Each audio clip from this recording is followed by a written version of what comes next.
بے شک کہ انسان ہی انسان کی دوا ہے۔ اگر کوئی دکھ دیتا ہے تو کوئی سکون بن جاتا ہے، کوئی نفرت کرتا ہے تو کوئی محبت دے کر حساب برابر کر دیتا ہے، کوئی رلاتا ہے تو کوئی مسکرانے کی وجہ بن جاتا ہے، کوئی ٹھوکر لگا کر گرا دیتا ہے تو کوئی انتہائی محبت سے سہارا بن جاتا ہے۔ محبت کو صرف لڑکا اور لڑکی تک محدود کرنے والوں کی سوچ بہت محدود ہے۔ محبت کا جذبہ بہت وسیع ہے، اتنا وسیع کہ ہماری سوچ کے احاطے میں آ نہیں سکتا۔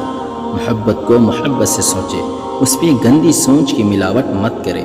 اور ہاں ایک بات اور، اگر ہمارے اندر پازیٹیوٹی ہو تو ہم لوگوں کی نگیٹیوٹیز کو بہت آرام سے پازیٹیوٹی میں بدل سکتے ہیں۔